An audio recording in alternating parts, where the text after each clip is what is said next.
1.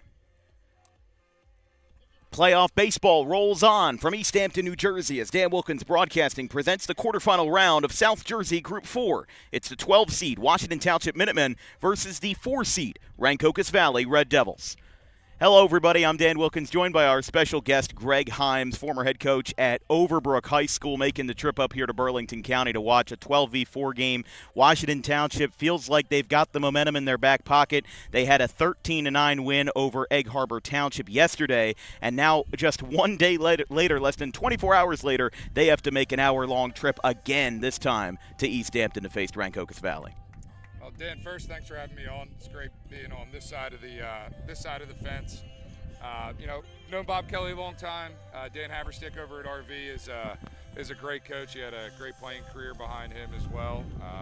It's going to be an exciting 12 versus 4. Township tends to be always a scrappy bunch, and RV seems to be scraping some out together too. So excited for this baseball today. Yeah, Washington Township didn't win that many games at the second half of the regular season. They had lost 4 straight, but they ended up riffing off a 13-9 win, and the guy who finished yesterday's game is going to get the start today in Luke McKenty. He had a third of an inning, only threw 6 pitches, so no problem with him throwing back-to-back days. But one thing that RV's going to have to watch out for is that even though he's got 30-plus Ks, he also has 33 walks as well.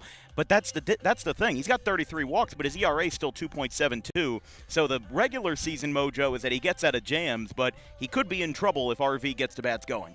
Yeah, I mean, what that tells me as a coach is, you get into these big games, it's not always about who's going to make the first big play, but who's going to make the first mistake. And you look at the RV hitters, a lot of high averages, ball in play, a lot of contact. You get a guy who puts a couple guys on, if he can't make that double play pitch or work out of an inning like that, RV kind of has the advantage in that situation, in my opinion, if they're able to kind of keep the pressure on the defense and take those free bags.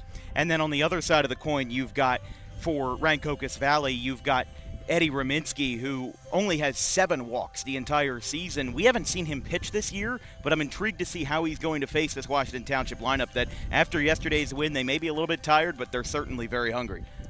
Yeah, I mean, 12 runs is nothing to shake a stick at. Raminsky seems to be really throwing the ball in the zone. This might be a classic old-school Washington Township guerrilla baseball affair if they can go get a win right here. Well, home plate umpires and coaches Bob Kelly and Dan Haverstick are meeting behind home plate. We'll be back in just a minute for the first pitch of Washington Township and Rancocas Valley on Dan Wilkins Broadcasting.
One.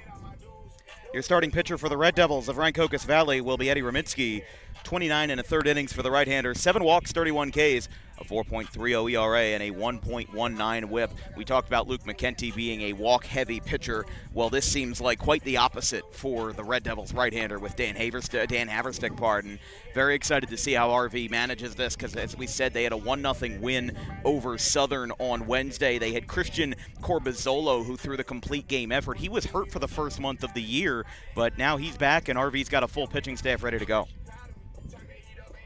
Your starting lineup for Bob Kelly and the Washington Township Minutemen is as follows. It will be Gio Crestinzio in center field. Brandon Facchese is the Shortstop, Luke McKenty, the commit to Rowan University, is your pitcher, batting third. It'll be Peyton Andre, the catcher, batting in the cleanup spot. Antonio Cazarano, the DH, batting fifth. Josh Lynch in left field, batting sixth. Andrew Robinson, the third baseman, bats seventh. Dom DeNoble is in the 8th slot, and in the 9th slot will be Chase Boyer. As we're ready to go, quarterfinal round, South Jersey Group 4 here in East Hampton. The first pitch is a called strike inside. And it's 0-1.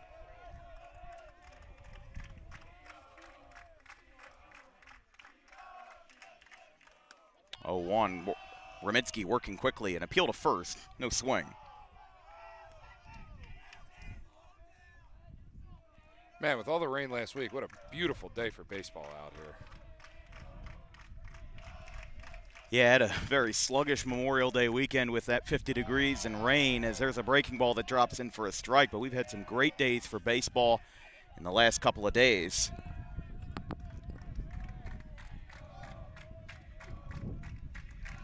Raminsky, the 1-2.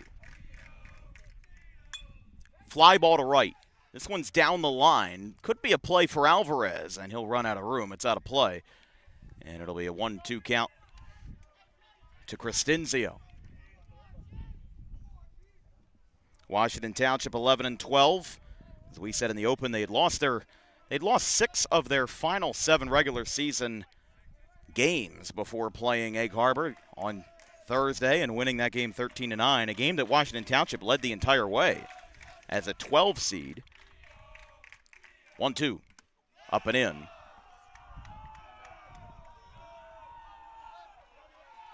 Two balls, 2 strikes.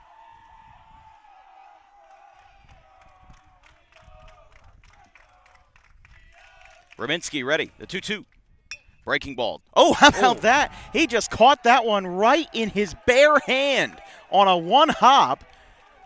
That's unbelievable. What a snag.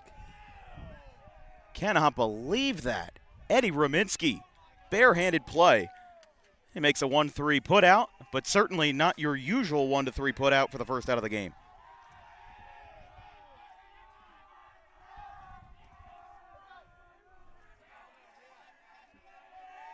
So the batter will now be Fikari for Township as that one's up. He's been up with the fastball here early on. I saw DeCrescenzi doesn't have great walk numbers early, so I expected him to swing. I guess we can see what Township does here with the fastball being elevated. Gets another one up with the letters. It's 2-0 for Verkosny, the senior.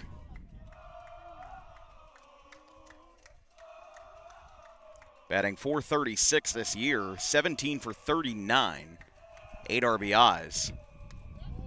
The strike called, 2-1.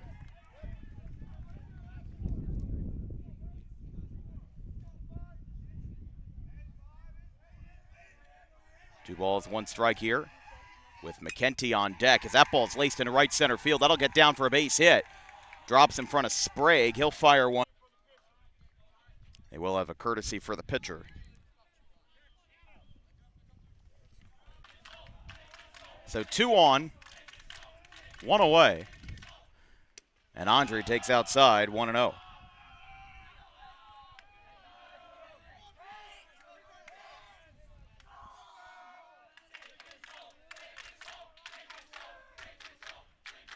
So Raminsky in some trouble here. A single and a hit by pitch, and now Andre grounds it right back to Raminsky. Throw to second. They go to the second baseman, and it's a double play. Eddie Raminsky gets the 1-4-3 double play. They don't see that all the time, but they turn 2, and they immediately shut down the jam before it can get too bad. We go to the bottom of the first. No score. RV batting after the break.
2-1. Luke McKenty to commit to Rowan University, your starter for Washington Township. 28 in the third innings, 33 walks, 37 Ks. We've mentioned it a lot in the open, how much that could be a problem for Washington Township. But we saw him start last year when Township played Cherokee in the first round of South Jersey Group 4, and Township was the 16 seed that year. 2.72 ERA, 1.87 whip, and that's the big difference. His whip is 1.87. That's usually with a pitcher that's like got a 5 or a 6 ERA. But the thing with him is that if you've got a whip that high but an ERA that low, that means you put runners on base, but you also get out of the jam, which in the regular season, that means a lot, but in the playoffs, that could mean there could be RV getting the bat on the ball and getting some runs here if McKenty is not careful. Let's take a look at the starting lineup for Dan Haverstick, the University of Rhode Island grad and head coach for this RV team for a handful of years now, as it's Joey Sprague in center field, Jalen Alvarez in right, Henry Adams is your second baseman batting third, the pitcher Rominski bats fourth, it's Aiden Gaskell, the catcher, batting fifth, Evan Valley is the shortstop batting sixth. Malcolm Harrison at the hot corner bats seventh. Varen Del Val is the DH batting eighth. And Kareem Stackhouse in left field batting ninth, as Sprague will grab a bat and lead off the inning for Rancocas Valley.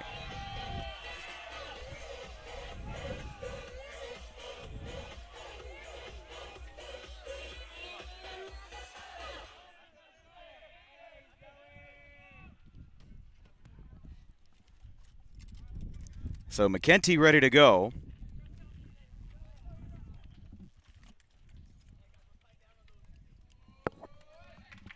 And again, he'll face Sprague here in the bottom of the first to lead off.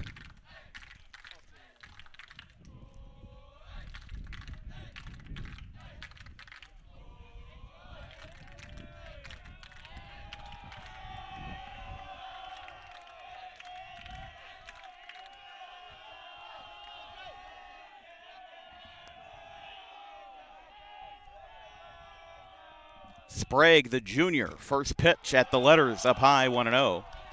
I'm very interested to see how Haverstick plays this with a high walk total guy on the mound and a high strikeout total guy. See if they take some pitches early here and see if they can get their pitch count up. Sprague batting .312, 25 for 80, 13 RBIs and 12 walks, 14 stolen bases. 2 balls, no strikes.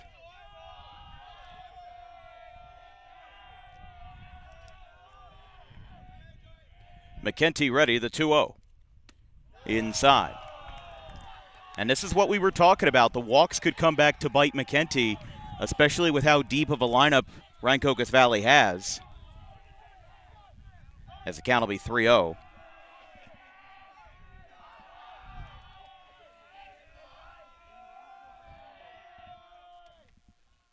That one is a called strike, 3-1.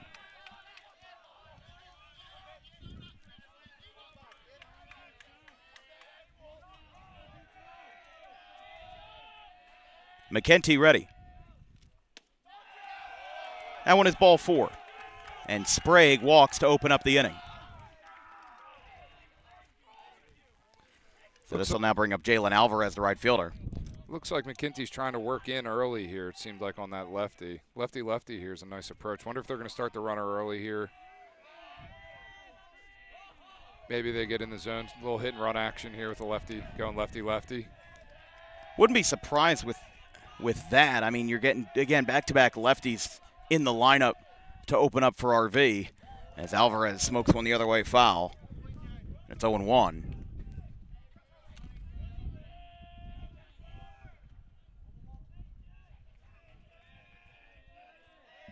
Alvarez, the junior, 308 average, 24 for 78. He's got 3 home runs this year, 6 in his career. And 15 walks for the junior. Throw back, a lollipop throw. Oh, no. It goes all the way down the line. Sprague is stopping at second, and Dan Haverstick wanted him to go to third, and he ended up stopping. And Haverstick not thrilled that his runner didn't follow or didn't look for his coach. I also don't blame him for trying to be conservative on that play, though, as he holds up at second base. That is one of the more unusual throwing errors I've seen in a while. I mean, he lollipopped the ball to first base, and he ended up clearing his first baseman in de Blasio. De Blasio got tangled up here with the first base coach going to get that ball, too. Quite the odd situation there, but it now moves the runner to second. And now we're going to have a visit here between Andre and McKenty as they're going to try to figure things out.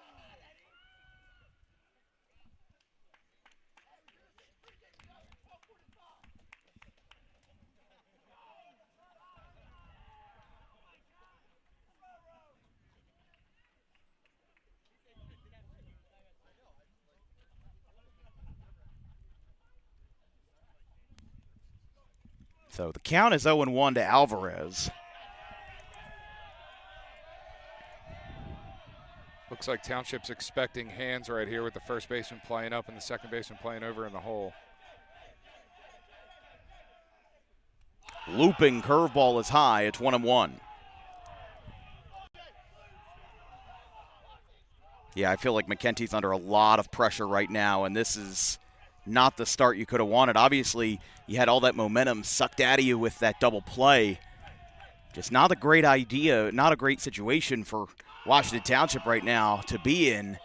It's that's outside 2-1. I'm a little bit surprised he's throwing this curveball so much, but at the same time, when you're just trying to put the ball in play or get an out, you're trying to get an out by any means possible, and you're trying to induce that weak contact, get him to roll over to second base and make the play or try to go to short and get the lead runner.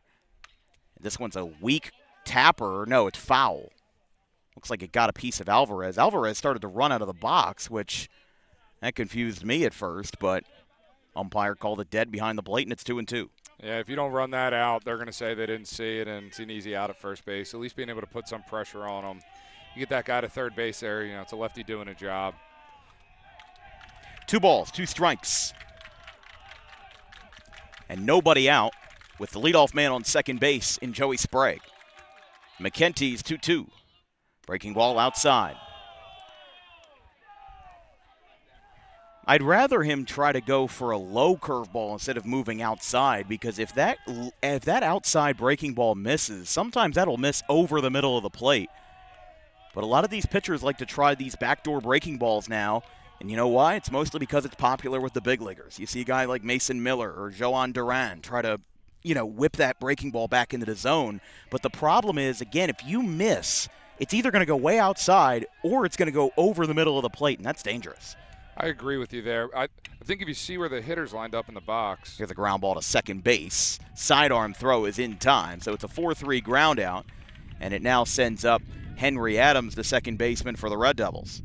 That lefty was pretty on the plate, though, to your point, trying to work in there, maybe afraid to hit a guy, give another free bag in that situation.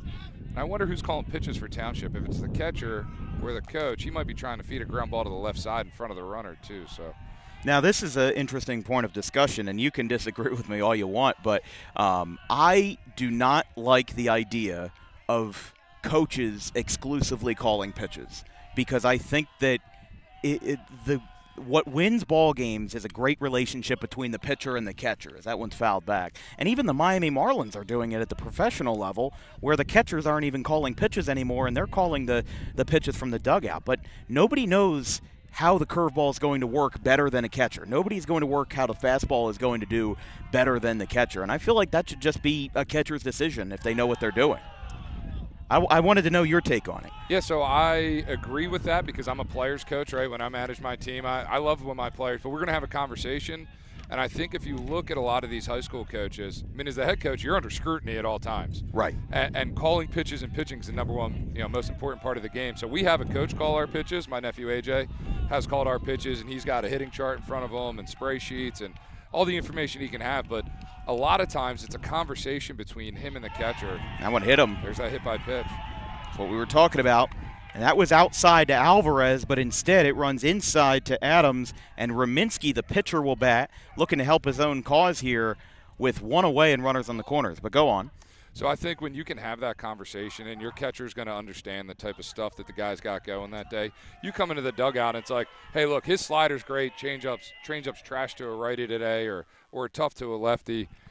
let's work this, or we have a conversation with the pitcher. I just think that, great coaching staffs have a lot of communications between their guys, and that's where we try and leave it.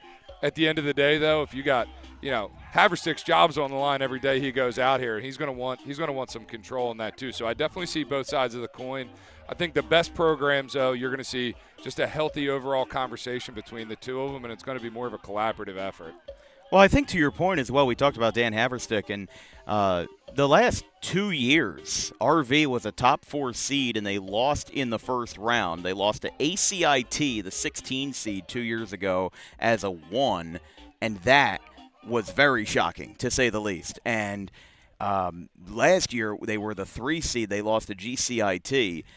I don't know how heartbreaking it was to lose as a top 3 seed 2 years in a row, but I can tell you that it's certainly a gut-wrenching feeling. And to have the risk of doing that 3 years in a row with a 1-0 win over Southern, it sometimes sends your stomach into a bind. So, I really think that Haverstick, he's playing with a lot of pressure, just like the players are playing with a lot of pressure. But RV's had a home playoff game every year since they joined the Olympic. The last time that they did not have a home playoff game in the first round was 2022, which was their last year in the BCSL. And, of course, the BCSL didn't have as much of a strong schedule as the very lucrative Olympic Conference does. Here's the 0-1. No, he's going to step off. Now the runner's going to second, and the throw is airmailed. RV gets a free run, and now the runner's going to go to third. Adams is in standing. Sprague scores, and a costly mistake. Washington Township with a second throwing error on the pitcher. It's 1-0 Red Devils. I don't understand that. Baseball's such a funny game. It's such a funny game. It's, put pressure on an athlete and then make them make a play. And to your point with Haverstick and the job he's done at RV, Haverstick was, I think just before I graduated, and nobody had more respect out of guys than Dan. He was a great catcher at Cherokee. The guys that played with him loved him, and he does an unbelievable job here. I can tell you, though, as a coach sometimes, I haven't been a top seed like he has. We've kind of had to grind it out a decent amount, but there is a good amount of pressure. And when you come down to a one-game playoff and, Group 4, Group 3, even Group 2, Group 1, I mean, look at what Pokrovsky was able to do for Shalleck in those Group 1 playoffs. True. You run into a kid like that, I mean, it's hard. Raminsky on the ground. That skips through in the right field, a base hit. Adams scores. Raminsky turns and stops. It's an RBI single for the pitcher, Eddie Raminsky, and it's 2-0 RV. This is just not looking great for Washington Township here. I mean, they are in a lot of trouble. They've had 2 throwing errors. They've now given up an RBI single, the first hit of the game for the Red Devils. And it comes to the pitcher who, first of all, Eddie Raminsky, look at how much he's done. He initiated the first out of the game with a barehanded grab on his right hand. He initiated the double play that ended the inning, a 1-4-3. And now in the bottom of the first, he gets himself an RBI single. That is a great job to play all parts of the game. It's like a one-man band out there right now, but we'll see how much more he can contribute on the hill as the batter is Gaskell, the catcher. One is low. The runner at first is going to be number 19, it looks like, in Skylar Murphy. Running at first base for Raminsky. Gaskell, the catcher, with Evan Valley, the shortstop, on deck. That one is low. Andre's unable to stop it. The throw is low, and he's safe. That's a great dirt ball read on a skip fastball right there. That's the hardest ball to get a dirt ball read on, too. You can see a breaking ball out of the hand early. You can see that down early, but, man, a spiked fastball, like, around the plate, that's just a great job by that runner coming in and being ready. Aiden Gaskell, related to Lauren Gaskell, who was a longtime star in softball for Virginia Tech. She set several records with the Hokies, with a graduate in 2015. You know, it's one of those things that we like to talk about with how much those names like to cross the generations, just like the Pokrovskys at Shalleck, Luke Pokrovsky, Jarrett Pokrovsky, both of them at Penn now as the 2-1. Jarrett just set the doubles record at Penn this year. So Murphy at second base, Gaskell the batter, the shortstop Valley is next. But RV has already put a great effort on early. I got to throw some early love to this courtesy runner at second. As a, I guess now former head coach, having a guy come off the bench that you really trust, and he's gonna put you guys in a position to score with one out like that. I mean, that's a total team effort. Dan's got to be more than happy about that. Absolutely, and I think if he's going to come around to score here, I mean, 3 runs in the first inning, you can't ask for much more than that, especially with how good RV's defense has been so far. That is ball 4. Luke McKenty has now put 4 runners on base out of the first 5 batters. Bob Kelly still on the top step of the dugout, but he has not gone out to even send anybody to the bullpen yet. So they've got trust in the Rowan commit. There will be another runner over at first base. It'll be James Bove over at first, with Murphy on second, Bove on first, and the batter being Evan Valley, the shortstop. I think they're done with visits for the inning, too, now. They had their one catcher visit. Right. It's at their defensive conference. They already had their coach visit. So the only time they're going to be able to go out and give him a breather right now is if they go get him. But I'm also surprised they haven't gotten anybody up to throw yet. I totally agree with that. That one is low. They threw Quentin Myers yesterday versus Egg Harbor. As we said, McKenty did throw yesterday, but only 6 pitches, and he got the last out of the game. And maybe he thinks he's a big strikeout guy right here. He can get him one, And who knows, a double play ball could get you out of the inning just like nothing happened. It's a pitcher's best friend. Just like what happened to Eddie Rominski in the top half of the first. We'll have to see.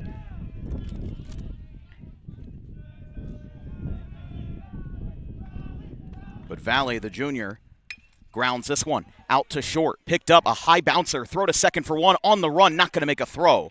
So they unable to turn 2. Murphy to third. Bove to second base.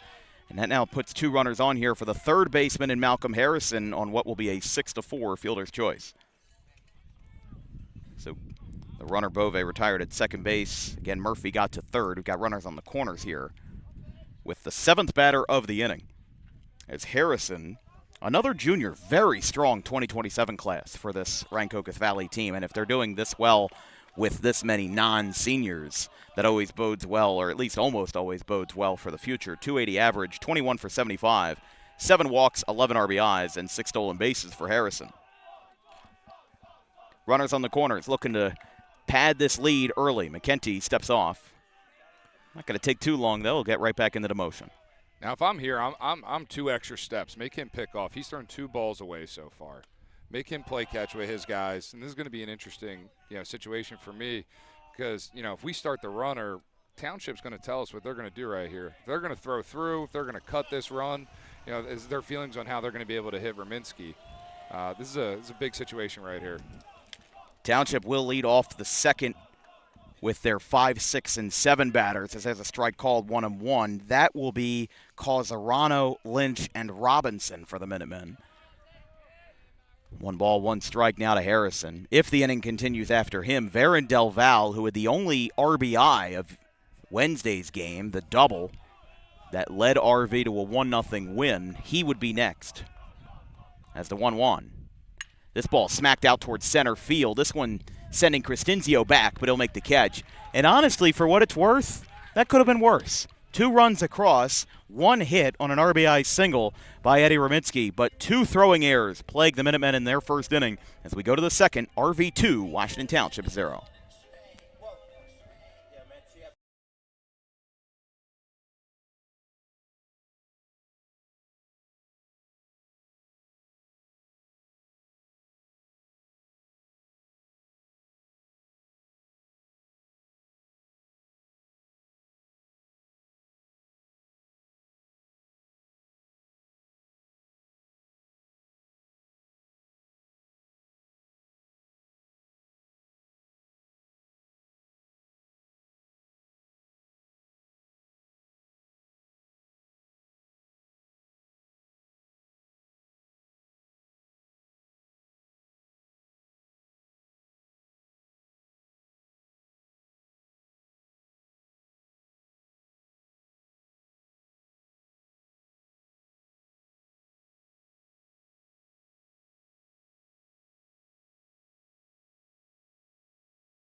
1.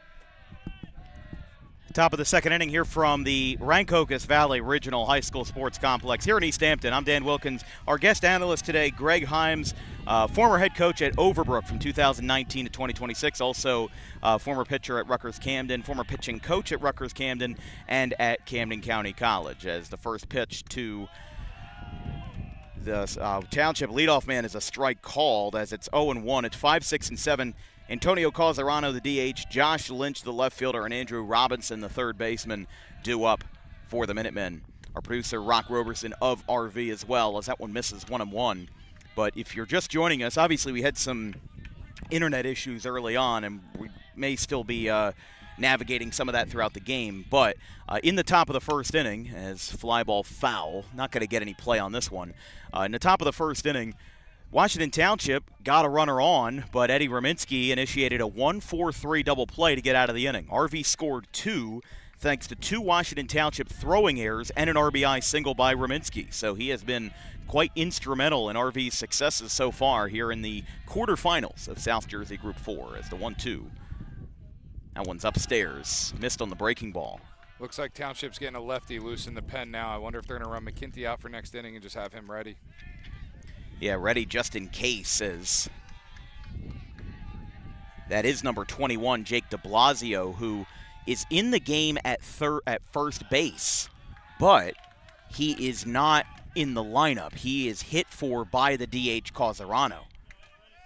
Now, Calzerano was a big part of Township's win over Egg Harbor. Like we said, in that game yesterday, Washington Township led the entire way as there's a fly ball, shallow right field. Going to be a tough play. Alvarez right on top of the chalk. He'll make the play. That's out number 1. So Calzerano's retired, and this now sends up Township's 6th batter, the left fielder Josh Lynch. But a very good start for RV here. Like we said, they got a runner on early, but Rominski, the barehanded grab to open up the game, which I haven't seen anybody do that since Sean O'Sullivan did that for the Phillies like 10 or so years ago. But then he had that play, he had the double play, and then he had the RBI single. So Rominski really doing a lot of heavy lifting here in the 2-0 game in the second inning. First pitch to Lynch is a strike, fastball beneath the letters, and it's 0-1. Well, you actually just had someone with a really great last name playing at Overbrook hit you with the barehanded snag at Pittman the other day. Was that a game that we covered? Yeah, you covered that. Oh, I did, Coop yeah. had that barehanded snag. That's and right. Had a homer. I forgot Himes had that. Yeah, I forgot he had that. But Lynch batting .341, 15 for 44. 4 extra base hits, 7 RBIs. He has hit safely in 4 out of his last 5 games, as it's 1-2. Rominski looks like he's really starting to settle in, throw with some more confidence. Early on, you could see a little bit of jitters, fastball elevated. They get a couple runs right here. He obviously punches one in. That's a great pitch. I don't think he went, but the appeal to first says no. No, but that's still a great pitcher's pitch in a 1-2 count. And that's how you know he's locating well and throwing with confidence right now. And when you have the lead, especially a lead that you created with the RBI single, that's going to send your confidence through the roof as Rominski's 2-2. Upstairs and out, 3-2. And the on-deck circle, as we said, is their 7th batter in Andrew Robinson, the third baseman. Dom DeNoble would be after him. But Township in the first inning, as we said, they had 2 runners on, a base hit and a hit by pitch, but Peyton Andre's double play ended the threat. 3-2, called, strike 3. Rominski down the pipe, no doubt about it, and he picks up his first strikeout of the afternoon, as that is out number 2. And we'll now send up Andrew Robinson, the third baseman, in the 7 slot for the Minutemen.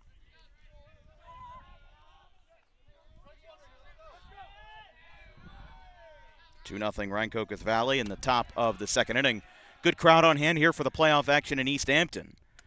As there's a strike called. He's going right after him right here. 2 outs, up 2.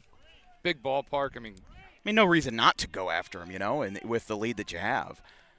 Absolutely. I mean, look, we're 400 to center. I'm feeding fly balls to that center fielder all day long if I can. There's a lot of grass out there to cover. And that's what I think is so interesting about South Jersey high school baseball. Like, I'm in the process right now, a little summer project we're doing is we are mapping every single South Jersey baseball field, and we're calculating the dimensions to basically create a score. Is your ballpark hitter-friendly or pitcher-friendly? And you compare it to all other ballparks by their dimensions to see what it is. But I know some outliers, Gloucester Catholic, of course, RV, and Cherry Hill West, along with Haddonfield, all 400 plus to center. As this ball's flied into shallow left center field, Valley will not get there. It'll be Stackhouse who calls off Sprague and ends the inning. 1-2-3 for Rominski and the Red Devils. We go to the bottom of the second, 2-0 RV.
Three, two, one. Luke McKenty on for the bottom of the second inning. They do have de Blasio warming up in the bullpen, but Bob Kelly going to ride with the Rowan commit to see if he can hang on for at least one more inning, because like we said, they burned through Quentin Myers yesterday. He threw 6 as a ground ball. First pitch is fouled. Varen Delval is the batter, the DH. He had the only RBI for RV in Wednesday's win over Southern Regional. And remember, the winner of today's game will face either Kingsway or Lenape. Kingsway the 1, Lenape the 9. But this bracket is really turning out to be somewhat of a chaos bracket because Penssaw can upset Howell, 10-7. And then you've got East over Vineland, 11-6. And then Cherokee upset GCIT. So you've got a 9, a 10, an 11, a 12, and a 14 seed, all represented in the second round. I thought that Cherokee game was an outlier there. I agree. GCIT's got Valley. Valley can absolutely go out and go get you a game. Cherokee has a couple guys that played for us in the summer that are hurt right now. Obviously, Birdie. I think Birdie's hitting. And then O'Dude had an off-season injury, so that really kept, their battery out of here. That one's fouled back. But, Petrogani and that team, they win a lot of baseball games over Oh, for sure. And this is the year of the late riser, I feel like. Cherry Hill East is a team that with 2-9 in April, they won 10 of 12 games in May. Now they're in a second-round playoff position. Middle Township was the same way, out of the playoffs midway through the season. They went on a winning streak. Lower Cape May did the same in Group 2. That one sails RV's dugout with a great reaction to it as it's 3-2. Always trying to rile these guys up as the count's full. And in the on-deck circle for the Red Devils, it'll be Kareem Stackhouse, the left fielder. Well, like so 8-9-1. Like we talked about earlier, though, baseball's that type of game. As long as you're hot late, that's all that matters. This ball's hit out to straightaway left. It's actually going to slide, and it gets away. Not going to have a play. Now to second goes Del Valle, slides in. It'll be 2 bases for Varen Delval, the DH, as the left fielder misjudged the ball. Josh Lynch misjudged the ball. I guess he didn't have a good step on it right away, and it ends up costing Township dearly as it's now going to be an extra base hit against the Minutemen. This now sends up Stackhouse, the left fielder. Now, I have that scored as a double because he never made contact with the ball, so I think that's the right call. Only way it would be a single in E7 is if, like, he made contact with the ball and it ended up getting away from him. Yeah, that or a throw if he made an errant throw. Has a ground ball and a bunt. Back to McKenty. Oh, he looked to third, and the throw gets away. What a mistake. Green light from third. Rounding is Delval. The ball is still loose. Stackhouse is going to go to third base. He's safe, and it's 3-0 Red Devils. Oh, my goodness. A bunt that may have gone 60 feet ends up being 3 bases. Oh, no, that was not good, and it's 3-0 Red Devils. I mean, that's tough. That's not the bunt where you want it, right? He probably got that down, was upset he got that right back to the pitcher. Runner on second froze, didn't want to get thrown out at third. Pitcher for Township. He's now had 3 throwing errors. Yeah, I keep putting the pressure on him here to make him make a play if I'm the coach. Have that runner lead off a third. One's outside to Sprague, 1-0. Infield in on the grass for the Minutemen. He's a Rowan commit. Dixon's got great taste in guys. Let's see how he bounces back here. We've seen a few Rowan commits over as there's a fly ball to center field. Crescenzio makes the catch. Stackhouse tags. This will be a sac fly. Throw gets away in the infield, but at this point, no harm, no foul. It's 4-0 Red Devils as they add on 2 more runs in the bottom of the second inning. And this now sends up Jalen Alvarez, the right fielder, in the 2 slot. I could be wrong. Would that 4 unearned runs for Township there? Believe it would be, right? Yeah. The ball being thrown away scores the first runner, him getting on. And then the RBI single scored a runner that reached on the hit by pitch, I believe. Or no, I'm sorry, the second run was on the hit by pitch. The first run was in on a walk. And then the throwing error negates it anyway. So I think you're right.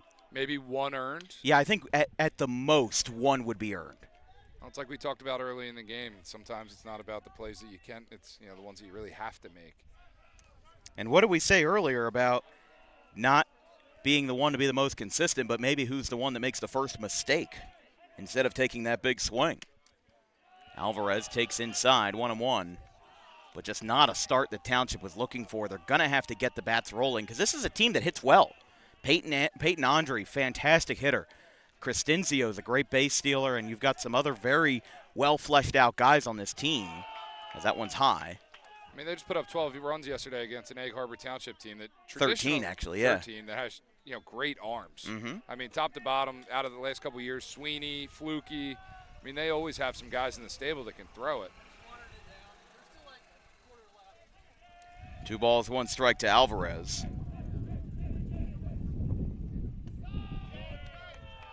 So 3 errors in the game, and this is all from Washington Township's pitcher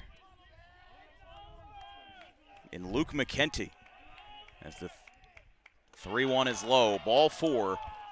That's now his 3rd walk, and it sends up Henry Adams here with 1 away in the bottom of the second inning. But we've seen a handful of Rowan arms, or at least Rowan committed arms as of late. We saw Christian Williams on Tuesday out of Paul VI.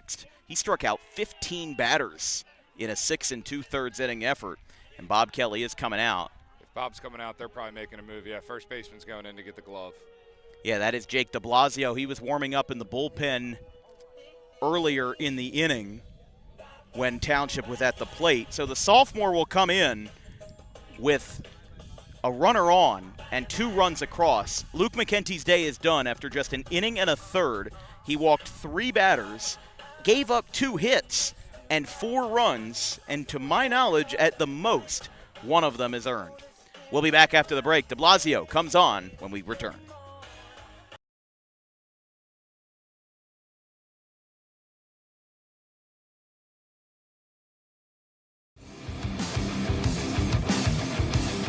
Book Dog Pro Wrestling for your next event or outing for the greatest action that New Jersey Pro Wrestling has to offer. Any place, any time, any setting. Dog Pro Wrestling will bring the action to you, and you won't want to miss it for moments like this.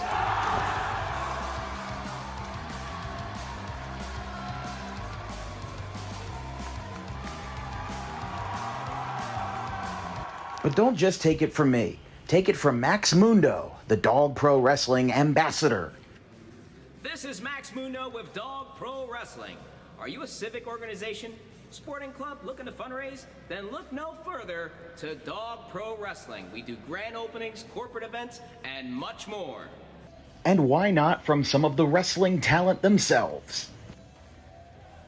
I'm Vinny the Fixer, and I'm the champion of Dog Professional Wrestling. If you want to book the best, come see us. We're the cream of the crop. We'll come to any fundraiser you can think of. Just name the place and we'll show up. This is the upstanding Dylan Mesh, and for the entirety of my professional wrestling career, dog wrestling has been a mainstay for where I like to wrestle. So you can believe me when I say that it is quality. And I'm upstanding. I'm the only opinion you need. Yeah! It's your boy Gabriel Hodder here with my man Matthew Oman, and if you want your events to be all fight, no flight, then book Dog Wrestling so you can witness true primal fear. Woo!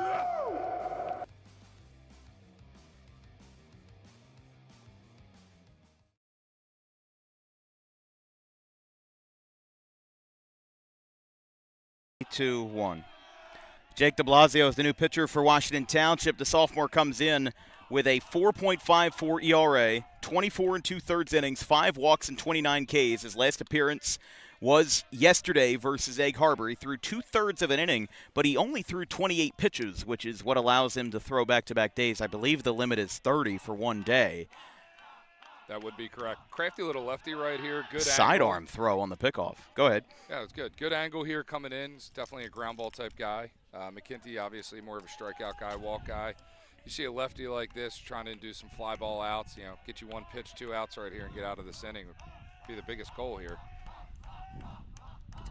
From the stretch, and one fouled back. So 2 pitchers in the game for Washington Township, and both of them had experience yesterday. As we said, McKenty only had a third of an inning and threw 6 pitches. De Blasio had 28 in 2/3. Now, that is to be noted that Egg Harbor scored 4 runs in the 7th inning of yesterday's game. Township and EHT both traded off 2 runs in the first. Township took a 5-2 lead in the third. They added on a 6th run in the fourth, a 7th run in the fifth, so they were up 7-2 going to the bottom of the 5th. But Egg Harbor clawed back with 3 runs as Adams races one into the gap. That one's going to drop, and overrunning it is Lynch in left field. Here comes the throw to third. It's cut off, and to second goes Adams. Henry Adams.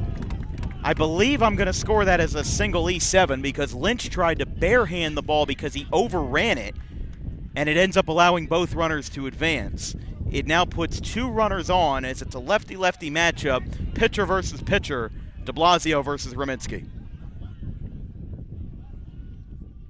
Maybe I'm being a little bit harsh scoring that an error, but still, I think Lynch, he overran that ball. I think it depends what dugout you're in. True.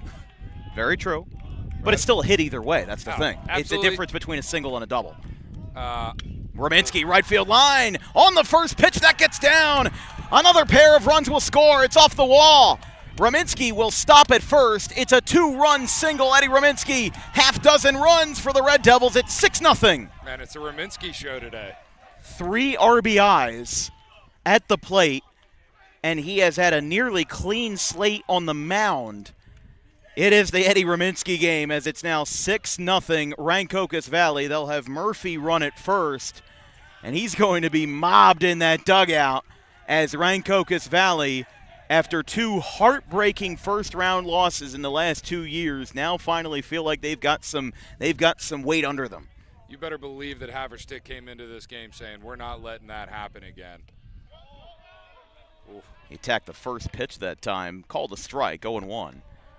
To Gaskell, who walked in his first appearance, was called out at second base, or I should say his courtesy runner was called out on a fielder's choice. Grounder, fly ball fouled on the right field line. I lost track of that as soon as it hit the bat, as it's 0-2. Let's see if he starts a runner right here. This lefty's picked out of the slide step and a leg kick so far, so he's shown 2 different looks. This is that same courtesy runner earlier, that great dirt ball read. For a sophomore, too, that hasn't had too much experience on the varsity team. Definitely a great start for Murphy as a high chopper out to second base. No one's home. McKenty goes to first. He won't have a play.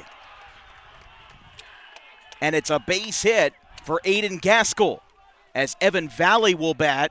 And this RV dugout is going to get all the more excited with every single play that goes their way. They've now had 3 straight hits, 4 hits in the inning. And it feels like nobody can stop the Red Devils right now. There's not much McKenty can do with that play either. He had to go get the baseball. It's in no man's land. Second baseman's playing up the middle and double play depth. That's a tough play. Sometimes a hit's just a hit. 6-0. Rancocas Valley. And the batter is Valley. That one is up and out. 2 runners on, Murphy on second, and the courtesy runner is Bove on first base. 1 out, I wonder if that's for a hit right there, trying to sneak one in and challenge this lefty to go get a ball and make a long throw, turning glove side. It's definitely not a sack situation, but I mean, if they can get 2 more runs here, that's huge in the second inning. And that could really make it out of reach for Township. I mean, nothing's out of reach at this point, but a ground ball to third. Not going to go for the lead. That ball is too far in. They got him. Valley almost stumbled at first base, almost lost his footing. Everybody moves up. See, that's an interesting trade-off there, because if you play that ball back, you would have had a chance to tag that lead runner, but at the same time, you probably wouldn't have gotten the runner at first. Yeah, I think Haverstick started the runners there, too. Instead of getting the bunt down, I think those runners from second were already on their way. And you're right, being in front, just getting out here, right? You got 2 outs in the situation. You make 1 pitch, and you're out of this. And sometimes that's the biggest goal here. It's just finding a way to limit the damage. Yeah, don't overthink it, really, and that's what they're trying to do. As the batter is Harrison. He's the 9th batter of the inning with Varen Delval, who led it off. There's a strike called. I mean, Haverstick starting the runners there tells me one thing as a coach is he's staying aggressive. He is not taking a 6-run lead lightly in the second inning. He's going to keep trying to tack some on. There's a strike called. Score update from out of town in South Jersey Group 1. Audubon, the 8 seed, leads Shalleck, the 1 seed, 6-4 through 4 innings, with Connor Chester giving up no runs through 4 innings for the Green Wave as the 0-2. That one is poked into right field. There's another base hit. That's 2 more Murphy runs. Scores. Coming around on his horses, Bove, 2 runs, 6-run inning. You couldn't have drawn it up any better for the Red Devils as they now lead it 8-0 in the second inning. Unbelievable. And they have batted around. Varen Delval will come back up as Washington Township. They are searching for answers, and right now they aren't getting any of them with 2 outs and 6 runs in the second inning. RV's really just hitting them where they ain't right now. Right. I mean, this is just fundamental baseball. 5 hits in the inning. Delval, Adams, Raminsky, Gaskell, and now Harrison. That one's just off, 1-0. That shows you how important starting those runners early, showing hands, bringing the third baseman up. Then you start those runners in that situation to be able to get those 2 guys up. Paid huge dividends with that single right there.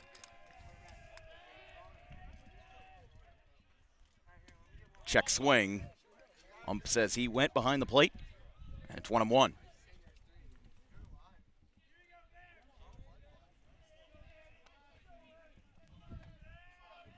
Yeah, not too many games going on at the moment. There will be a whole bunch starting at the 4 o'clock hour as that ball hits him, and the inning continues. Delval hit, and now it'll be Stackhouse. Good game in the small groups coming up. Haddon Township, Pennsville. That was our second choice after we found out that we weren't going to be able to do Mainland and Cherry Hill West. This game just kind of came to us, and I mean, Haddon Town. Listen, I have Pennsville winning the section as a 6 seed. So my Group 1 bracket's still good. My Group 2 bracket is still good, mostly because it was all chalk. Group 3 is a wash, and Group 4 I only got 1 game wrong, and that was Egg Harbor, Washington Township. That ball's poked into right field. This one has a chance, but it'll stay up, and the inning finally is over. 11 batters, 6 runs, 5 hits.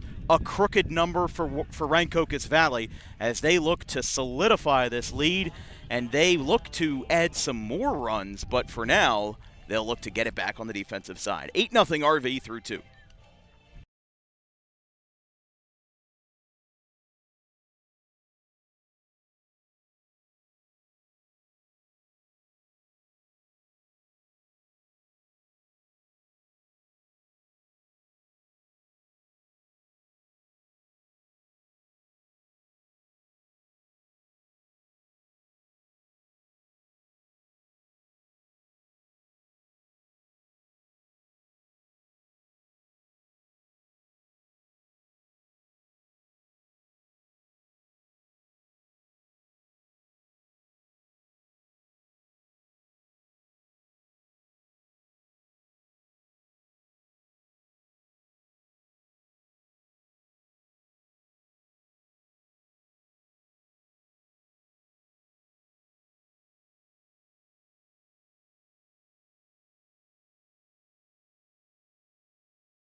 Two, 1. Top of the third inning, Rancocas Valley 8, Washington Township 0. This broadcast is brought to you by Harper Driving School. Over 90% of students who take their New Jersey State test with Harper pass on their first attempt. You can book an appointment today at Suite 4 of the Total Turf Complex in Pittman, New Jersey, 614 Lambs Road, minutes from Route 55. Top of the third inning, Washington Township trying to rebound, if you will, as Rominski, we didn't mention it, but at the end of the inning or near the end of the inning, he actually started warming up behind us to keep himself fresh, which obviously sometimes when you have a crooked number like that is something that you want to focus on, as it's 9-1-2 for the Minutemen. This one's popped up. That's going to stay in play. Yeah, that one is going to be in foul ground, but you've got a lot of room to run, and Rominski makes the catch. It's the Rominski show. Normally, the pitcher is not the kind of guy that's going to make that catch. Almost always the catcher calls him off, but Rominski had the sight to make that play, and that's the first out of the inning. I mean, you've got a ton of room to run in foul grounds here, almost like Oakland Coliseum levels of foul ground to run with. But Boyer pops out, and the batter will now be Cristinzio, the center fielder. And that is never an easy play to make. Sometimes you see over the mound, you'll have a ball that's going to land right on the pitching rubber, and they'll still have a corner infielder come in, and the pitcher just waves himself off, kind of recuses himself from the play. That's something I argue about with high school guys all the time, especially like in the summer ball stuff. They're like, well, I'm a pitcher. I'm like, you play shortstop, you play third base, you play exactly. Right, catch the ball and get it out. It doesn't change no matter what your position is, as Cristinzio laces the ball to left. Stackhouse couldn't get there, and it gets away from him. The ball is going to stop in the grass. Cristinzio will go to second. He might have a play, but the second baseman was playing off the bag. It's a double for Gio Cristinzio, and at the top of the order, Washington Township gets their second hit of the game. A double to left center field to bring up for Casey.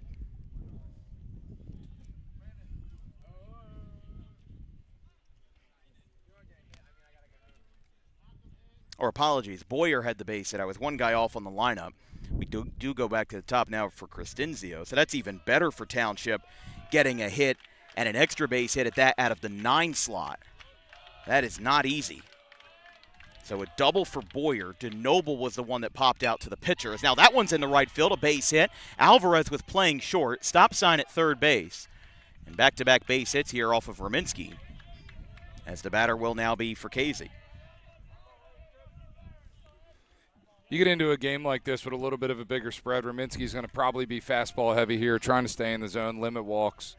Township might have a chance to kind of, they can get, the goal here is always to try and get 2, right? Get you back into the game, get moving in a good direction. A lot of at-bats left. Getting the 9 guys on is huge. And the 9 guy hitting an extra base hit out there. That's a good confidence booster. Yeah, and you're in a good situation now. First and third, your leadoff guy's on first. He obviously can run a little bit. I'd expect RV to throw through in this situation, hold an 8-run lead, trying to at least, give up the run, have 2 outs, get off the field in an 8-1 situation. Fastball inside, misses 2 for Casey. It's 1-0. For Casey singled in his first at bat. What I'll tell you though, Greg, is I no longer think that any game is out of reach after I watched the Brookdale and Rowan College game at Rutgers Camden, where RCSJ came down from 17-1 and won the game 25-18. Wildest baseball game I've ever watched. 8 runs feels like a piece of cake compared to 17, but of course JUCO and high school are very much different animals. As Raminsky misses there, it's 3-0. But for a guy that's only had 7 walks in the regular season, he's at risk of allowing his first of the game. JUCO baseball is just one of a kind. I played in that Region 19. I played against Brookdale. We played against Gloucester. We played in some wild shootouts. I mean, those guys are just diehards.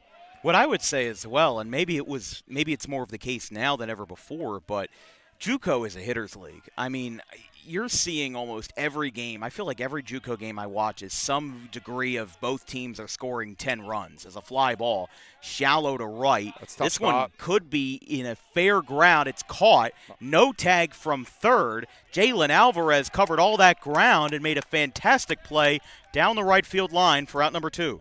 That's a second play of that lefty getting through that line over there pretty well. I mean, he's got a high motor to him. It's a big deal right there. And for him being able to make that play from where he's standing, because with the righty, he shifted over a little bit too. So he's had a great start out there, and not to mention, he's reached on base and scored on a walk. He's done a little bit of everything today. As the batter will be McKenty. Again, the Rowan University commit. We mentioned Mike Dixon has a lot of great picks. As there's a strike called. Not to mention Rancocas Valley has their own Rowan flair with Jake Bartletta, who graduated last year. 100-hit member for the Red Devils. And now having some good seasons over in Glassboro. The 0-1, breaking ball misses away. Back to your point about JUCO being a hitter's league versus pitcher's league at this current moment. I don't know what it was for us. I mean, I think what we saw was like unbelievable starting pitching when I was in Region 19, and I think you still see that, where I think that maybe guys have developed a lot more now as the velocity and stuff out of the bullpen.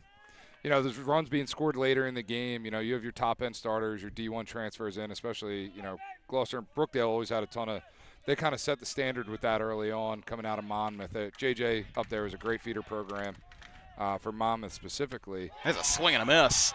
Raminsky strikes him out, and the inning is over, so he wins the battle of the pitchers, or at least the former pitchers. It's his second strikeout of the night, but Rancocas Valley keeps the Minutemen off the board despite 2 base hits in the inning. We go to the bottom of the third. It's Rancocas Valley 8, Washington Township 0.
2, 1. Peyton Andre, the new pitcher for Washington Township, he takes over for Jake de Blasio, which I don't think this is what Bob Kelly would have imagined. I think the scenario is if Washington Township won today, you save Andre for Wednesday. But instead, with the season on the line, you've got desperation mode settling in as Andre, who we saw back on May the 1st versus Clearview. He's only pitched in the month of May, but he's got 12 and a third innings, just as a strike is called, 7 walks, 14 Ks, 3.87 ERA, and he has had 3 appearances, 6 innings versus Clearview, 5 versus Delsey, and an inning and 2/3 versus Cherry Hill East. 0-1.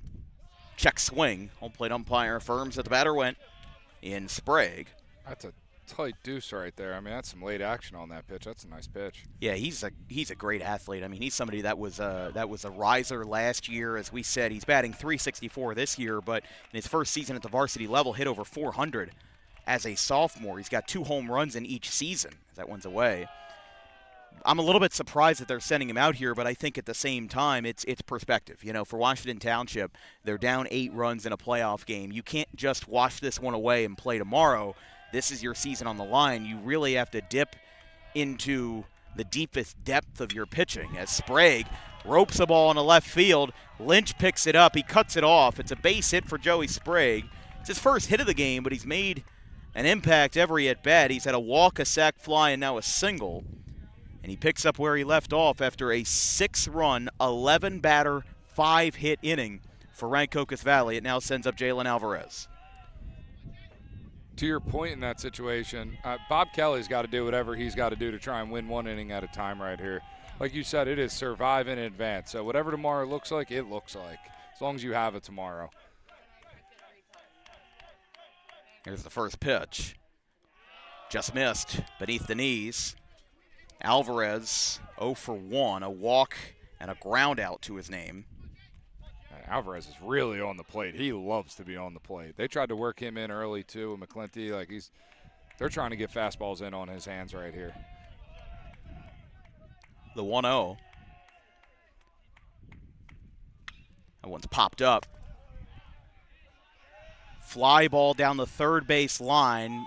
Drops in the triangle. Don't think anybody would have really had a chance on that ball. If anybody, it was going to be Lynch. Count 1-1. But I'll tell you about Alvarez. Another guy that I watched growing up that had a very similar approach was a guy I know, Dubal Herrera. He would stand over the plate. He had a very quick swing, something where he kept the hands in. He didn't try to swing too heavy, but he had a incredibly quick bat speed. But he also stood on top of the plate and he drew a lot of hit by pitches, which, you know, there's not a lot of guys that do that anymore because they don't want to get hit. You know, and the old school mentality of wearing one for the team is something that less and less players are doing. But Alvarez, to his credit, has, you know, gone against the grain in that regard. And guess what? He's only drawn 5 hit by pitches this year, but last year he drew 13. Well, that just means guys know that they got to go away. I wonder if they're going to start the runner here. There it is. Yeah, here he goes. Alvarez with a laser foul. I wonder, they've been able to run in most breaking ball counts there. So 1-1 count, breaking ball, lefty in the box, no outs. He spiked that first breaking ball. I wonder if they're just trying to run in counts here, or maybe they see something a little different. Maybe somebody's tipping something, but Dan's done a really good job of running in plus counts and on some really good pitches. 1 ball, 2 strikes. Andre to Alvarez with Adams on deck. That one's up and out. And a helicopter flying overhead. Got to imagine if the field's headed north, that's probably headed to the joint base. Fort Dix. Let's see if they try and start the runner here again in this 2-2 count. It's our 3rd playoff game on DWB, and this one is the only one so far that hasn't been all that close. As that ball is low and in, the runner steals uncontested. Although I don't know if it would have been that easy to get Sprague anyway. With Andre being the starting catcher, this now means the new catcher in the game is number 23 for Township. That is Peyton. I'm sorry. It's going to be Paul Ballack behind the plate. He is a 5'7" junior who's only had 6 at-bats across 2 seasons and no hits.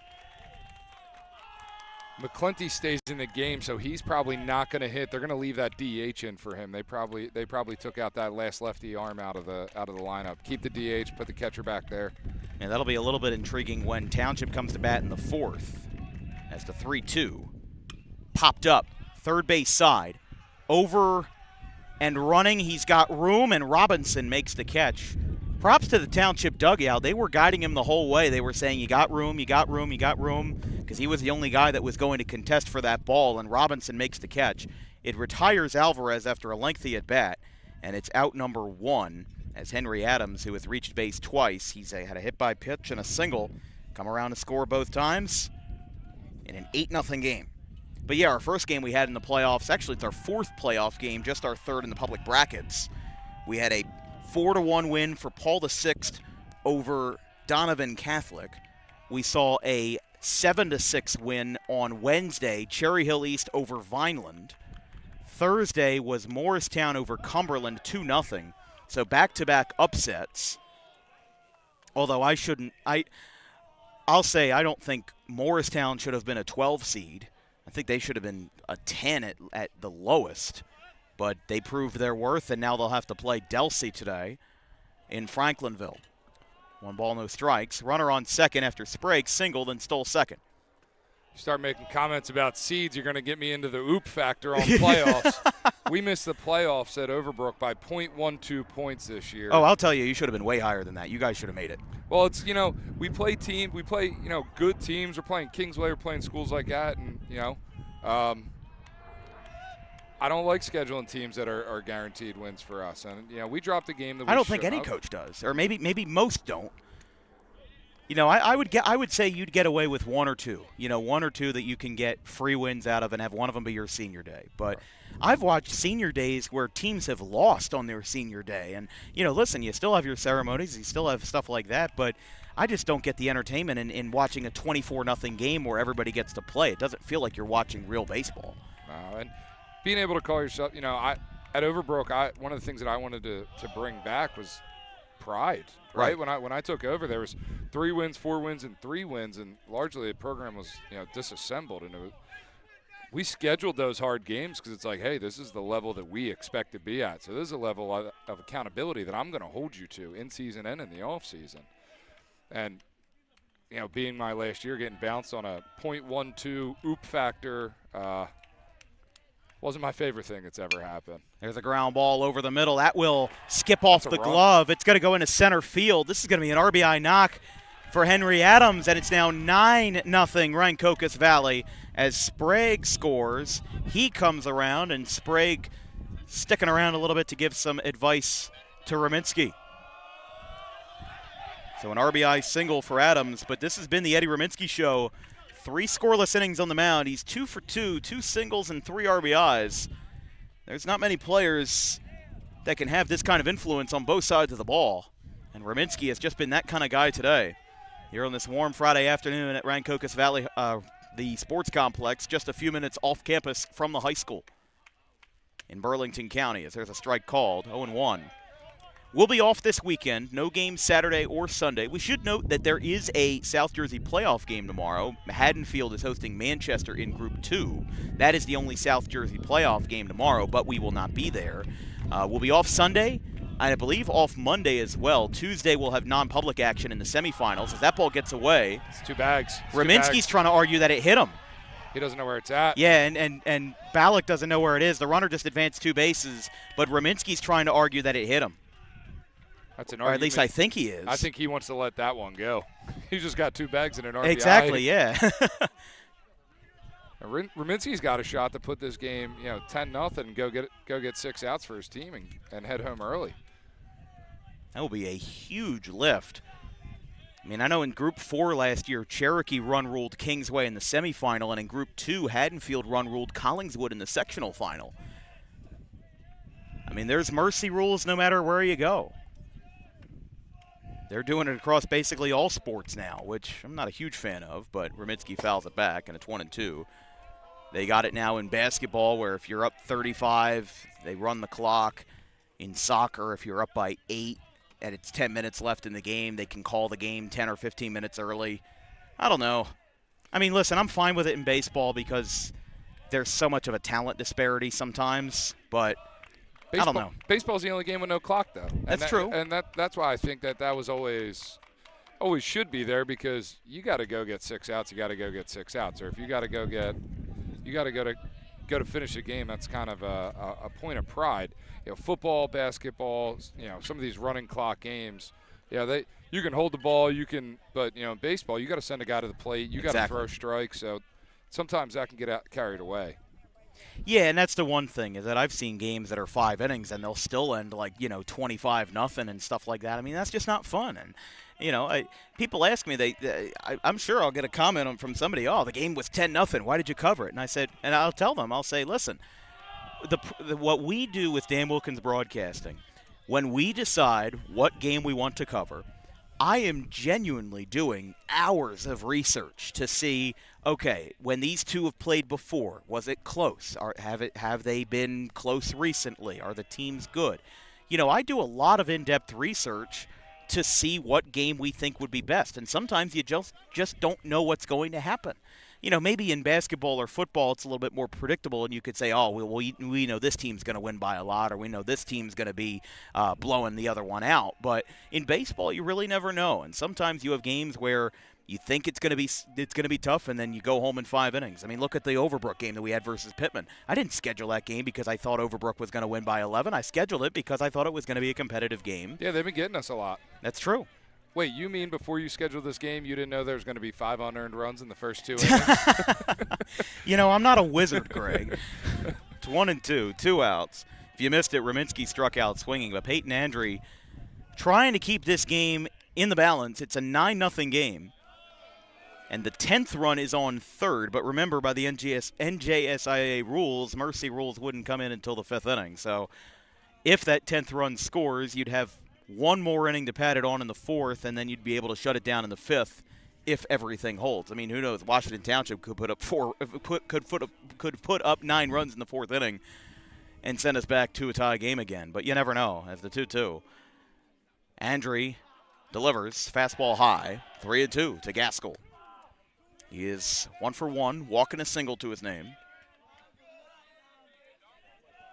Just think right now, Washington Township might not even want to look at the scoreboard right now. You take it a couple runs at a time. You're not in mercy rule territory right now, and especially if you score runs, you won't be in mercy rule territory. It's one thing to lose a playoff game, but losing a playoff game by a lot might be just as bad, if not worse, as the 3-2. That's ball 4.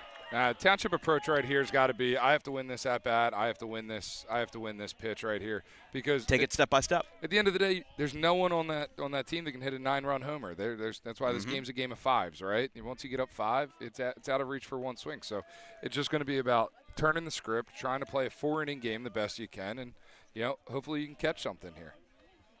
Like we said, I mean, comebacks aren't the craziest thing in baseball, but I think right now Rancocas Valley just has so much momentum, and again, this feels like almost a personal vengeance for RV's playoff shortcomings in recent years. Like we said, first-round playoff loss is the 1 seed 2 years ago. I mean, that is heartbreaking in a game where they committed 10 errors in the field. They lost to ACIT. They lost to GCIT last year, and then this year they only beat Southern by 1 run. So they were on the edge of their seat, and now they're able to breathe a little bit, but they still got to get to business.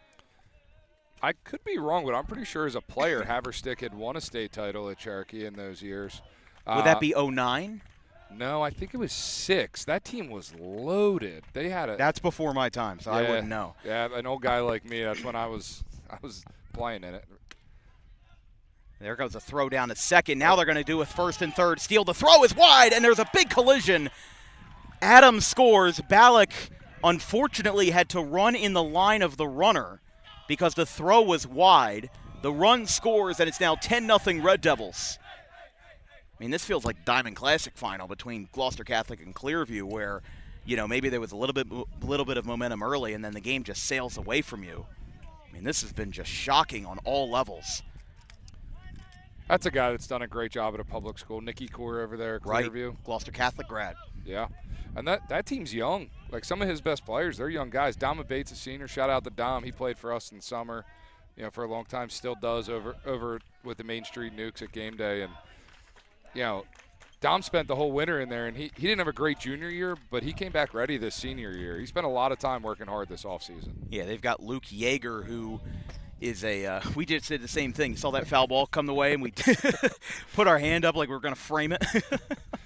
But what I'll tell you is they've got Luke Yeager, who's a freshman, and they've got a lot of young guys on that team. I mean, Chase Cardiel, I believe, is a senior, and not to mention the fact that Core himself is a young coach. Yeah. He's coached at a couple of different places since he was like 25 or something like that. I mean, he coached at Lower Cape May, coached at Penns Grove, and now he's at Clearview. He's done a lot for that program. I mean, Lower Cape May wasn't too bad when he was there, but I'll tell you, it takes a lot for a coach to coach regardless of location. Because he coached in Cape May County, he coached in Salem County with Penns Grove, and now he's in Mullica Hill and Gloucester County for the Pioneers. He was at St. Joe's Hamilton That's before right. he was at Clearview. That's right. I forgot about that. So that's 4 counties: Cape May, Salem, Gloucester, and Atlantic counties that Nick Core has coached in. He's a diehard baseball guy. Sometimes you need that, though, in a program. He took over for Anthony Reagan, who was 2 years removed from Clearview winning a sectional title in 2021. As this ball slid to right, down the line, and a shoestring catch. Tough play, but it does hang up as the right fielder brings it in, and the inning is over. So Boyer with the play, but it's now a 10-0 game in the third inning. This one, not one that we expected to be lopsided, but Washington Township still has 6 outs to get back in it. After the break, 10-0 Rancocas Valley.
Two, 1.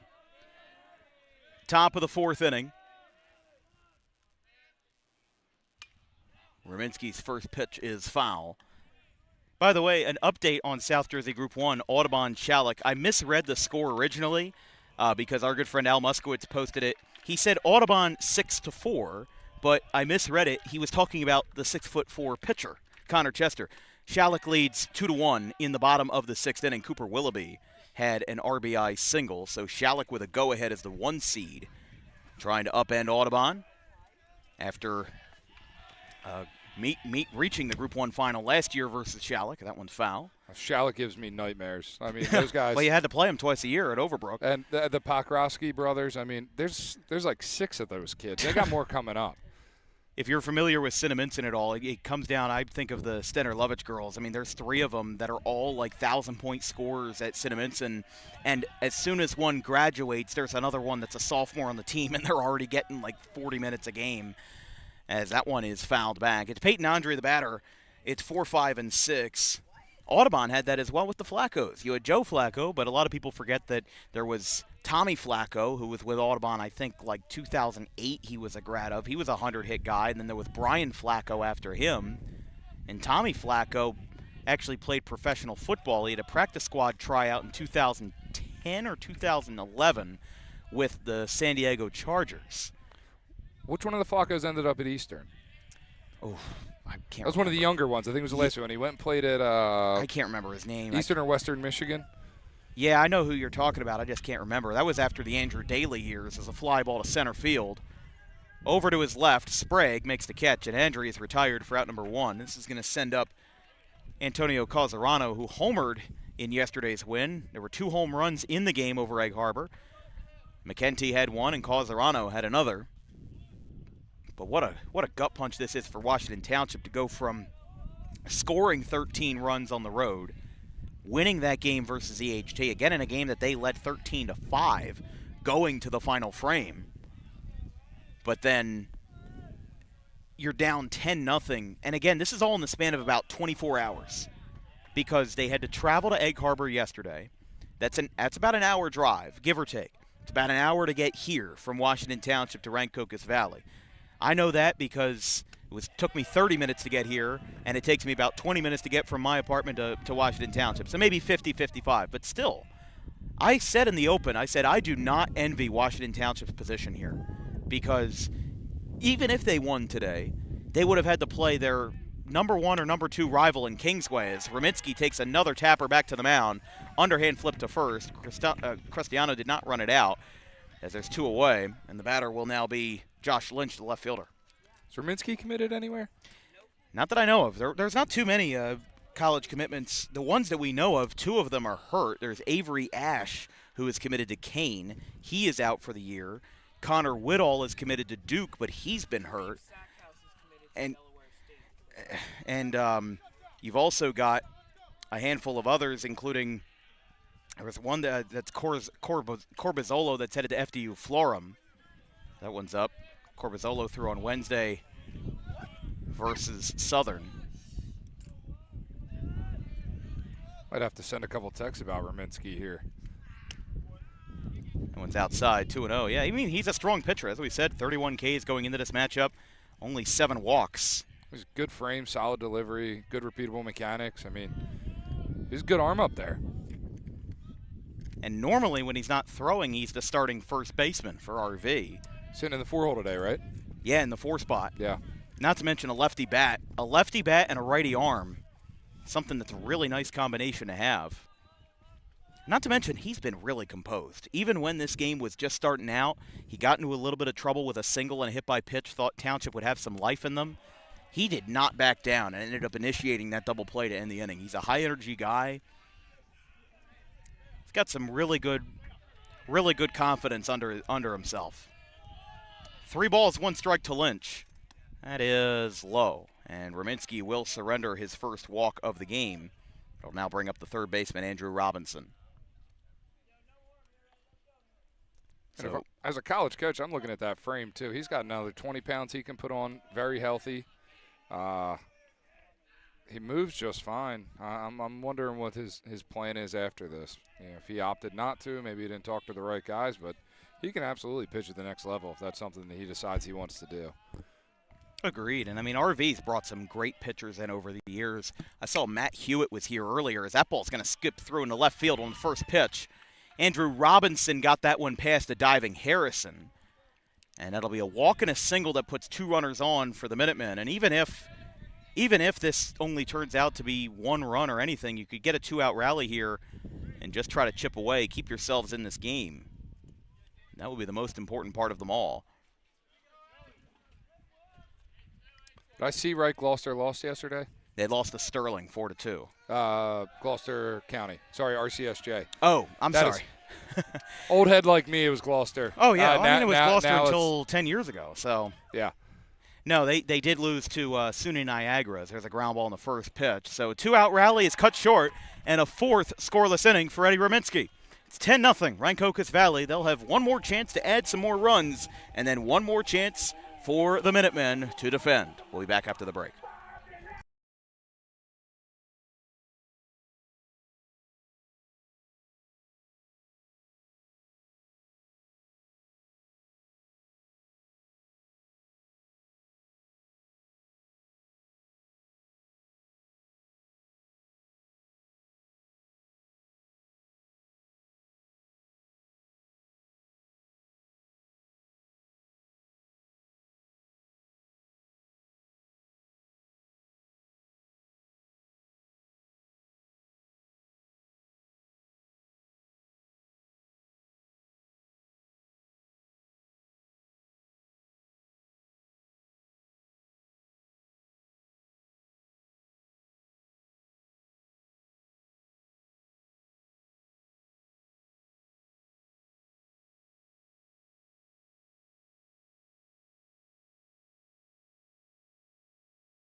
Back 3, 2, 1.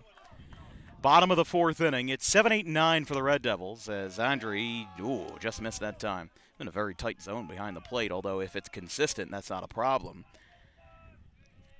Washington Township got 2 runners on, but Rominski was able to get out of it without issue. As it's Harrison who fouls it back, got a piece of the umpire, and it's 1-1. Harrison, Delval, and Stackhouse. Harrison is 1 for 2, had a 2-run single as a part of that transformative 6-run, 11-batter second inning. And that's really been what turned this game on its head. As this ball's flied in the shallow right field. This one's down the line. McKenty might have a play. Nope, nobody's going to have a play on that one. 1-2. Unless we're playing banana ball rules and That's dad true. out there got it. That's true. But, yeah, great day here at Rancocas Valley. Just 77 degrees, sunny, partly cloudy. After the miserable weekend we had in Memorial Day weekend, time is called. Somebody threw the ball back onto the field, and I don't think they read the room. I don't think they realized that they were about to start pitching again. Here's a 1-2. One's outside. Don't get me started on the Savannah Bananas, Greg. Do not get me started. Let me guess. You think it's so good for baseball? Well, it's more complicated than that, but it's 2 balls, 2 strikes. Look, I haven't watched it. I'm not into it. It's fine. There's a ground ball onto second base. Oh, it's bobbled. Tough play. Not going to have a play. That'll be an error on the second baseman as Harrison busts it out of the box, gets himself in there, and it puts another runner on. It's for the second time today. Harrison reaches base. What I'll tell you about the Bananas, and I'll make this short, because normally if this is a regular season game, I'd go into full, story time mode here. But because it's a playoff game, we do have to restrain ourselves a little bit more. But what I'll say about the Bananas is I used to be of the belief that, they were bad for baseball, and I really didn't like them. But now I've kind of come to the point of I don't like them, but it's not going to stop anybody from liking them. So, if that's your mojo, that's your mojo. But as that's a stolen base, I would say my rebuttal to the Bananas is I don't like when people see the antics of the Bananas and then when the major league players do something silly, they're like, oh, it's, you know what I'm saying? Like it's its own thing. Yeah. It's its own thing. You're right. It's not. But I agree with you. I'm not going to be the kind of guy that says, oh, you're not a baseball fan for enjoying the Bananas. Like I used to be of that very stubborn nature, but now I've softened up a little bit. I would say that I have to agree with you because I'm an old school grumpy purist. But it has brought some light to the game of baseball, and it's fun, right? Like, my oldest daughter went to – I haven't been to one of the games. I haven't watched it. It's hard to get in. I think what the guys are doing are great, right? They're bringing joy to a lot of people, and they have a lot of fun. And those dudes, they can play some baseball. They are not – Oh, that's true. They are baseball players. And what I like about them is that they actually – like the Savannah Bananas have lost games. Yeah. And it's not like originally I thought the Bananas were just like baseball's Harlem Globetrotters, but the Harlem Globetrotters, they are, it's scripted to win. Right. I think it was something like the Savannah Bananas actually had a losing record last year, something really? like that. And people are fans of the different teams, like the Texas Tailgaters and the Savannah Party Animals or whatever. Like they actually enjoy it. And it's funny, on April Fool's Day, I always wear a Washington Generals jersey as a rebuttal to the Harlem Globetrotters because that's the team that the Harlem Globetrotters have beaten 4,000 times in a row. But the 2-1. Yeah, I don't have a problem with it now. But I don't like when people see the Bananas and then they watch a Major League Baseball game and they think that it's boring. You're watching the souped-up version of baseball, basically, Yeah, I think so, like, all right, what the Savannah Bananas do, like, creatively on the field, I think is good for the youth. I think it shows you that you can get outside your realm, you can leave your feet, make a play, think outside the box. That's something that we have something called Extreme at practice that we would do, and it was Extreme IO. Huh. Do something cool. We're going to hit balls in holes that you normally can't get to, leave your feet, expand what you think you can do, because – if you're moving up the middle here and you snare a ball behind the second base bag and you got to get it to second, sometimes the only way to do it is a glove flip. So if we haven't practiced that. There's a ground ball to short. This is going to move the runner over. No, they're going to go for nice the lead play. runner, Good and they hezzy got play. him. That is a smart play as they retire Harrison. And I guess there's nothing wrong with going for that down by 10. Can't lose at this point. as Harrison's retired. That'll be a 6-5 fielder's choice, and that'll send up Kareem Stackhouse, But I was left saying, fielder. when you expand that creativity, next thing you know in a game you make a play out of your shoes, and they've done it before. That's what I like that Savannah Bananas do for the game of baseball. It's fun, it's creative, awesome. Myself personally, I don't think I've ever watched an inning of it, but then again, I don't watch a ton of Major League Baseball. Right. Yeah, that's where we're different. I do watch a lot of Major League play, but I also go to a lot of games. So I'll watch matchups. Like, I love watching matchups. Like, I'm a Phillies fan, diehard pro sports, Birds forever. I don't miss a game. I've been to every NFC Championship game we've been to in this last run. That's our family thing. Pro baseball, I remember Zach Gallen when he was 11. I played with his brother Jay at Camden County. If Zach's on the mound, I'm watching him throw. I'm not watching a Phillies game. Right. I feel like, though, at the same time with the Phillies is that it's a lot more approachable now that they have their own identity. I think that the Phillies during the rebuild, what they struggled with for so many years, 2018 to 2021, was they didn't have any star power. They signed Bryce Harper, but then it was Bryce Harper and 8 guys that you wouldn't be able to name in a photo lineup. It was very different. So it took until, as this one popped up, third base side, it took until when Kyle Schwarber was signed and when Zach Wheeler came to the team and all the rest of it, and when Alec Boehm and Bryson Stott and all those guys came up from the minor leagues, that the Phillies started to develop a different kind of fan base that officially separated them from the Howard, Utley, and Rollins and Halladay era. Because that's what I think the Phillies were trying to hang on to for so long, is that they wanted to hold on to their old identity of what they won in 2008.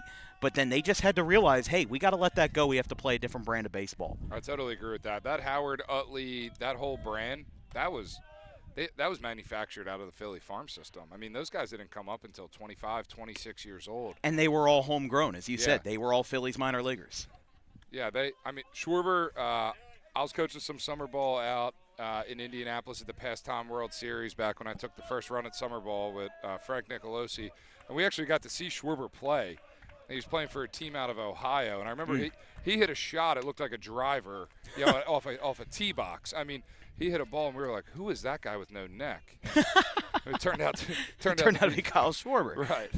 That's when he was catching, too. That was his catching days. Yeah, he was a catcher for, I think, his first 2 major league years.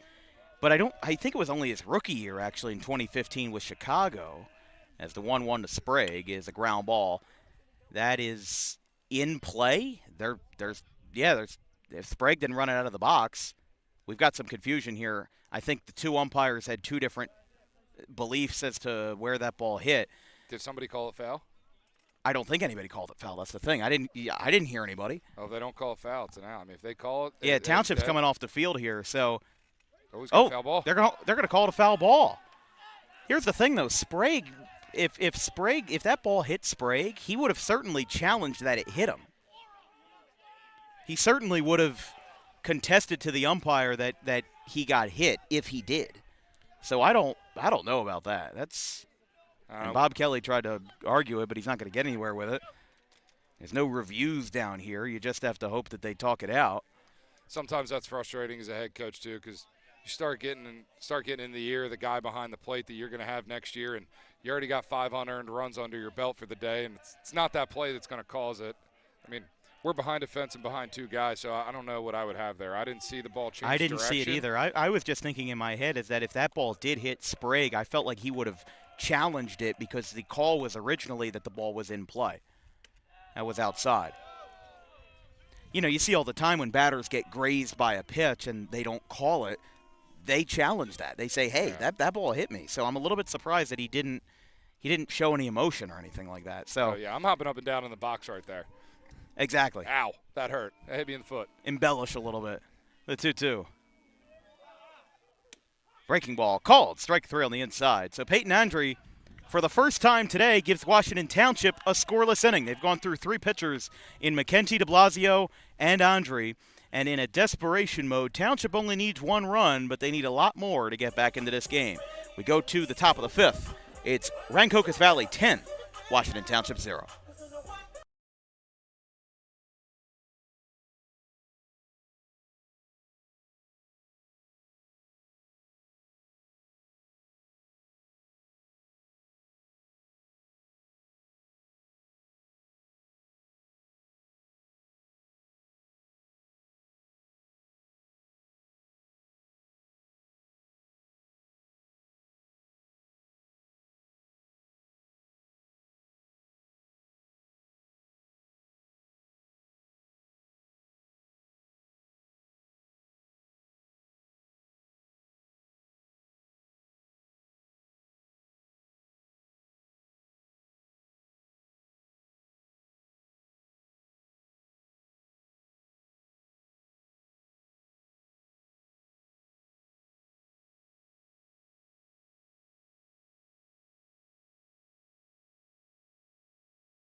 2-1. Top of the 5th inning here at Rancocas Valley Regional High School's Sports Complex in East Hampton, New Jersey. I'm Dan Wilkins, joined by Greg Himes, our guest analyst, the former head coach at Overbrook High School 2019 to 2026. I'm Dan Wilkins. My producer is Rock Roberson of RVRHS, as that one is up and out. In the top of the 5th inning, after it's a 10-0 game in favor of RV, it is Boyer, Crescenzio, and Fracchese, 9-1-2.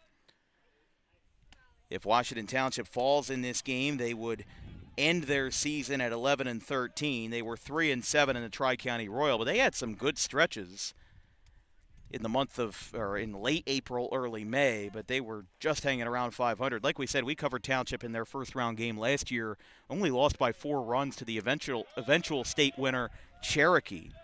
The strike is called. Rominski's still on the hill.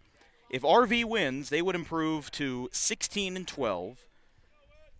It will be their second straight playoff win, and I'd have to see when was the last time that they made it. Oh, strike called. That's not going to gain you any favorability, tossing that bat prematurely. Hate to see it. Yeah, it's not going to help you there.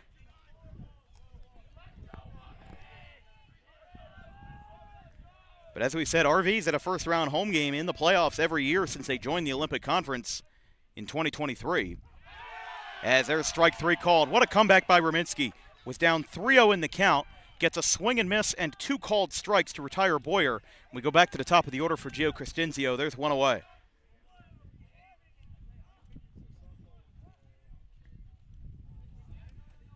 I mean, ever since Haverstick took over in 2021, they have not made it to the semifinals. That one is laced back up the middle, ranging to his left. Valley, sidearm throw. He got him. Nice hands. Very nice play there. It's out number 2. I got a buddy, watching out in Kentucky right now. Shout out to Donnie. They're going to come out this year. Him and my other buddy John. We work together, and they're going to come to Ocean City. He's stymied by this Township lineup with all the Italian last names. They don't have that many Italian last names out in Kentucky. The last time that Rancocas Valley made the Group 4 semifinals in their section was 2017 when Dave Hover was the head coach, as there's a strike called on the breaking ball. They beat Millville and Cherokee in the first 2 rounds. They shut them out both times, but then lost to Lenape 8-1 in the semifinal. The 0-1 fouled back, and it's 0-2 by Fracchese. So a strikeout and a ground ball, and Rancocas Valley looking to avenge several years of playoff shortcomings, now looking to make the run as they will either play Lenape or Kingsway, the number 1 seed, on Wednesday, June the 3rd. No balls, 2 strikes. Rominski ready. Swing and a miss. He got him. Domination from the beginning to the very end. 10-run win in 5 innings as a 6-run second and a team effort combined with a complete game 5-inning shutout from Eddie Rominski sails Rancocas Valley into the semifinals for the first time in 9 years. 10-0 final. Unbelievable performance by the Red Devils this afternoon. It was a Rominski show today. And you know what? I think that is going to give him a very easy player of the game nod on the mound. Gave up only 3 hits. He struck out 4 batters, only walked 1, no earned runs, and then at the plate, as the 4-hitter went 2 for 3, a single, a double, 2 RBI singles, 3 RBIs total. I mean, what can you say? If you're Dan Haverstick, you give him 2 game balls instead of 1 because he did it on the mound, he did it at the plate, he did everything you could have possibly asked for the Red Devils. Absolutely. I mean, sitting here, I shot out a couple texts. Hey, do you know anything about this Rominski kid? The only thing I got back was, do you know if he's committed? Do you mind talking to him for a second? I'm really interested to see what his plans are for next year, for the next level. I mean, I know you say he's not committed right now, but that's a good frame, and obviously he showed up in a big-time situation right there. You could play baseball like this. You could play baseball at the next level. Absolutely, and what I'll tell you is, listen, if you can be a regular season winner, that's one thing. Look at Dan Haverstick, just barreled full speed into that. It's his first second-round win as a head coach with RV. And as we said, it's the first time in 9 years that the Red Devils have advanced to the semifinal round in Group 4. But what I'll say is Eddie Rominski, man, what a day it was for him. But the entire offense did their job. They got started early. They chased McKenty out of the game in the second inning. They put together, 5 throwing errors in the game for Washington Township. Not to mention they had 3 in their first round game yesterday. Let me say one thing. This was a game that was going to be hard to overcome for Washington Township because they won in a very tough way yesterday, and they had to travel 2 very distant locations to play back-to-back games on back-to-back days. That is not easy. But they still played it until the very end. I don't know if you saw, but Haverstick came in and flipped at least one baseball up to your boy Rominski there to give him the game ball. I mean, this is a team with so much momentum. Dare I say that if Kingsway doesn't get their wits about them, they might have some trouble on Wednesday as they are spilling out of the dugout. They are embracing with everybody. They said fill the hill, and filled they did. Hugs and embraces everywhere. I've never seen this before. I mean, these guys are fired up. The vibes are high. And it doesn't feel like anything can stop the Red Devils right now. But, Greg, any final thoughts before we sign off? I appreciate you having me on, Dan. This has been a blast. It's going to be new for me being on the outside of the fence like this. 2 coaches that were well-respected.